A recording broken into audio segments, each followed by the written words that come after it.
और कहें, परमेश्वर मुझे एक बार और आशीष दें, परमेश्वर मुझे एक बार और बहाल करें, परमेश्वर एक बार और मुझ पर अनुग्रह करें, परमेश्वर एक बार और मुझे छुड़ाएं। देखिए, यह है परमेश्वर की सुंदरता। यदि आप में मांगने की निर्भीकता है, परमेश्वर एक बार और करेंगे, फिर वो एक बार और करेंगे, फिर वो एक बार और करेंगे। परमेश्वर के पास का एक बार और खत्म नहीं होता।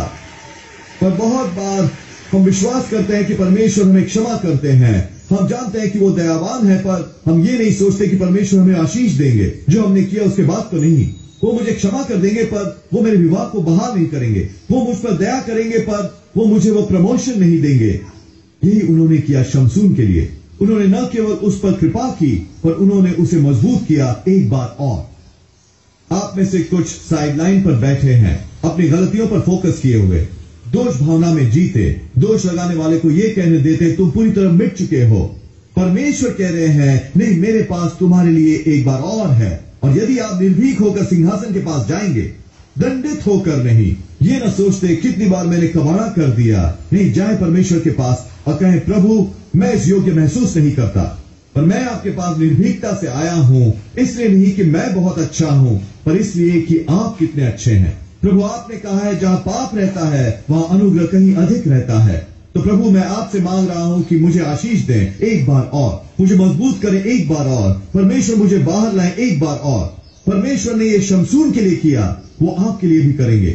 पर जब हम गलतियां करते हैं तो परमेश्वर के पास जाना हमें सूझता ही नहीं। जो परमेश्वर मेरी मदद नहीं करेंगे, उन्होंने मुझे गलत चुनाव करते देखा। मैं जानता था कि मुझे इस संगत में नहीं पढ़ना चाहिए था, फिर भी मैंने ये किया। अब कुंजी ये है, परमेश्वर एक गलती पर तुम्हारा न्याय नहीं करते, वो अंतिम गलती पर भी तुम्हारा न्याय नहीं करते। परमेश्वर तुम्हारी गलतियों को तुम्हारे खिलाफ नहीं रखे हुए हैं। थोमा के बारे में सोचिए, वो चेलों में से एक है। ये खबरें आ रही थी कि यीशु मुर्दों में से जी उठे हैं, पर थोमा ने विश्वास नहीं किया। दूसरे चेलों ने उसे यकीन दिलाने की बहुत कोशिश की, पर थोमा ने कहा, नहीं दोस्तों, मैं विश्वास नहीं करूंगा जब तक कि मैं यीशु के हाथों पर कीलों के निशान न देख लूं अपनी आंखों से। वो अभी भी शंकाओं से भरा था। बाद में चेले एक कमरे में इकट्ठे थे और यीशु प्रकट हुए। वो दरवाजे से चलते हुए आए। वो सब हैरान थे और चौंक गए थे। दिलचस्प यह है कि यीशु सीधे थोमा की ओर बढ़े। वो अन्य विश्वासियों के पास नहीं गए। यीशु ने विश्वास वाले सभी लोगों को बाईपास किया और वो उस एक आदमी के पास गए जिसे संदेह था। उन्होंने अपना बाजू आगे बढ़ाया और कहा, थोमा, मेरे हाथ के कीलों के निशान देख, मेरे पांव के जख्मों के दाग देख। थोमा ने कहा, प्रभु मैं विश्वास करता हूं। यीशु ने सोचा होगा, थोमा कोई बात नहीं, मैंने कहा था मैं मुर्दों में से जी उठने वाला हूं। यदि तुमने विश्वास नहीं किया तो ठीक है।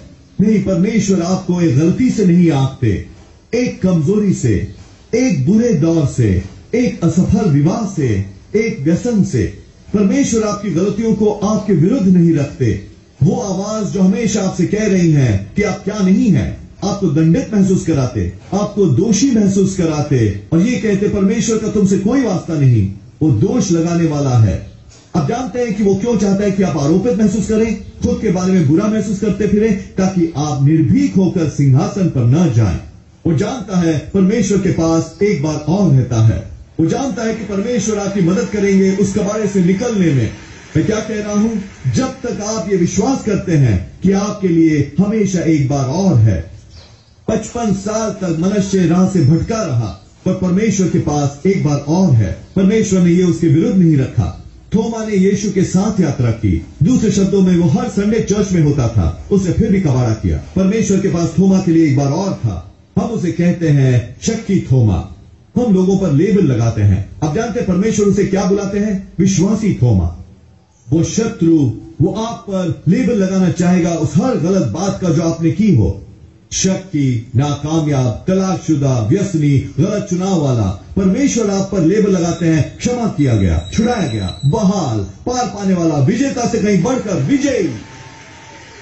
जब आप जीवन में गलतियां करते हैं, जब आप गिरते हैं, जब आप में संदेह के पल आते हैं, उस दोष लगाने वाले को अपने पिता के पास दया के लिए जाने से रोकने न दें।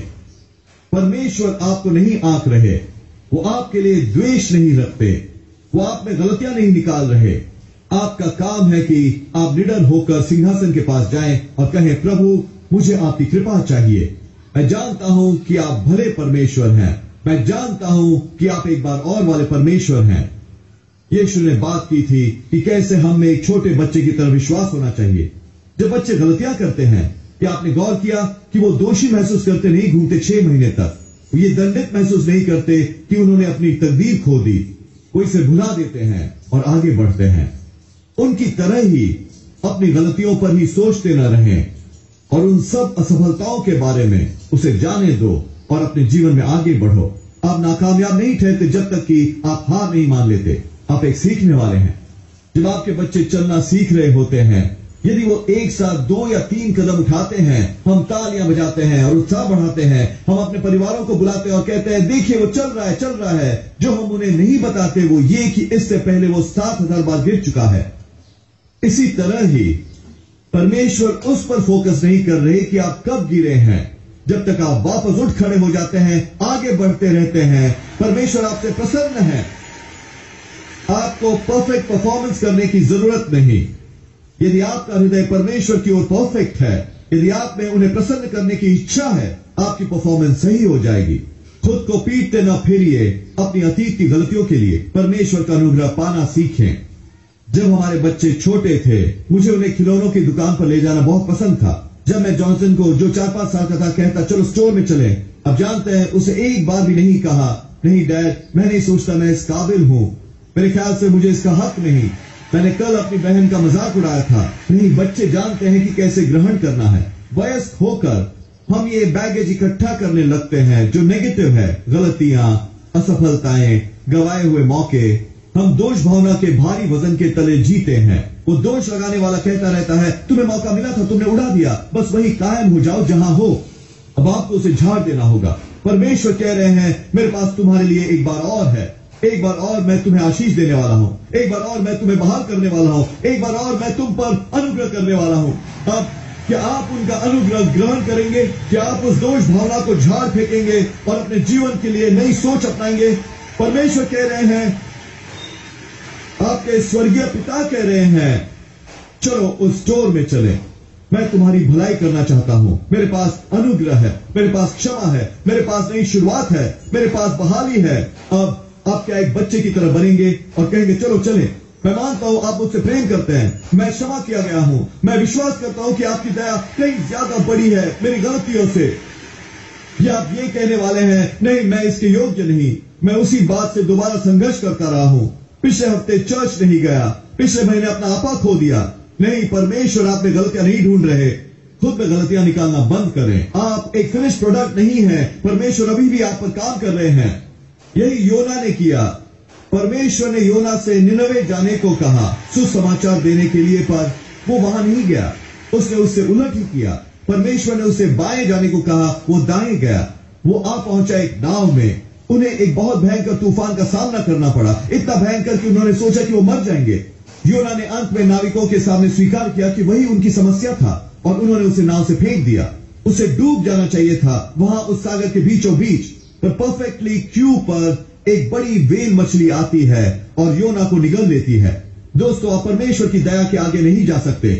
सुलेमान कहता है, यदि तुम सागर की गहराई में चले जाओ, आकाश की ऊंचाइयों में, परमेश्वर की उपस्थिति हमेशा मेरे साथ रहती है। योना व्हेल के अंदर बैठा था। उसने बिल्कुल उसका उलट किया था जो वो जानता था कि उसे करना चाहिए था।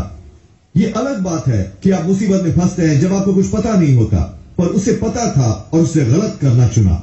ऐसा लगता था जैसे परमेश्वर कह रहे हो, ठीक है योना, अपनी मर्जी करो, देखो क्या होता है। नहीं, परमेश्वर ने पहले से ही हिसाब में ले लिया है आपका हर गलत मोड़, हर गलती।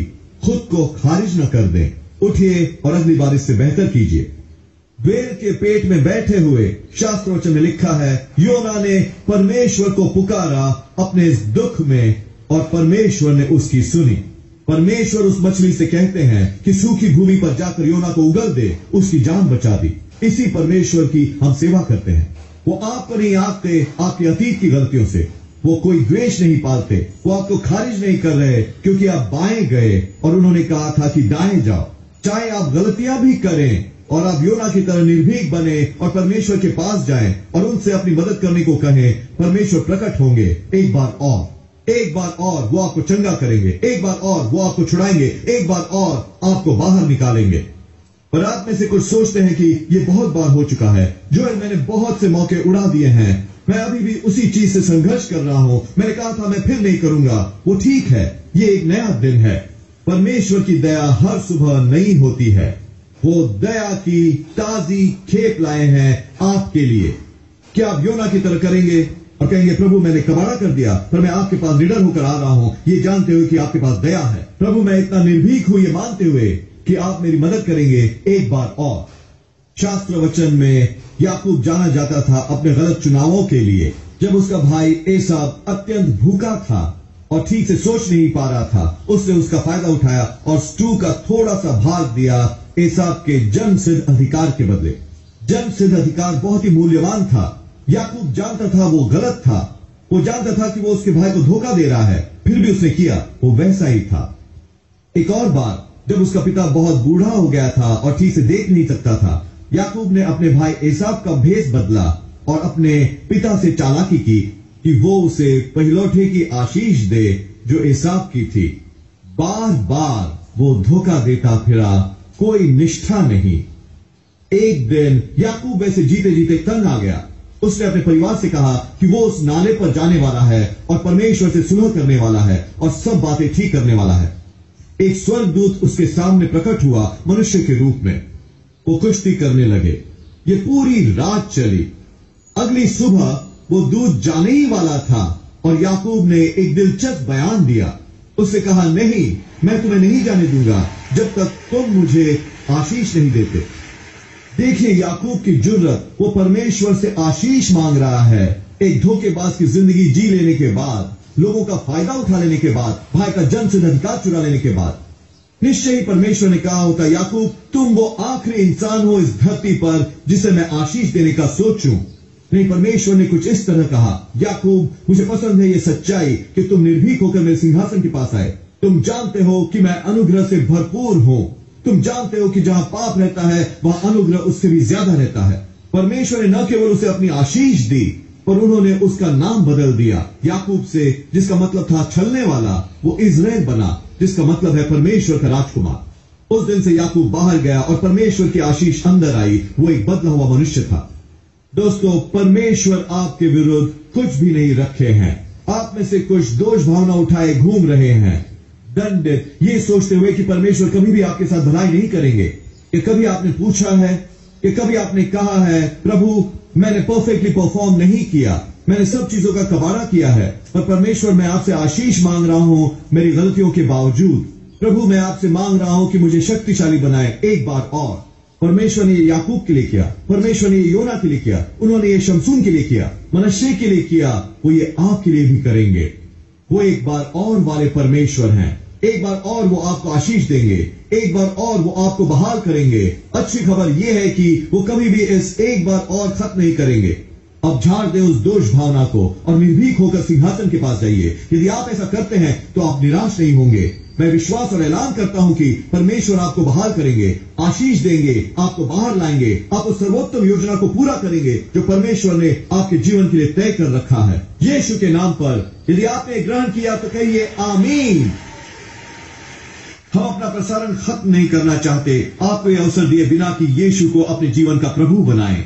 मेरे साथ प्रार्थना करेंगे। प्रभु यीशु, मैं अपने पापों का पश्चाताप करता हूं, मेरे हृदय में आइए, मैं आपको अपना प्रभु और उद्धारकर्ता बनाता हूं। ये साधारण सी प्रार्थना करके आप नए सिरे से जन्म ले चुके एक बाइबल आधारित चर्च में आइए, परमेश्वर को पहला स्थान दीजिए, वो आपको कमाल की जगहों पर पहुंचाएंगे।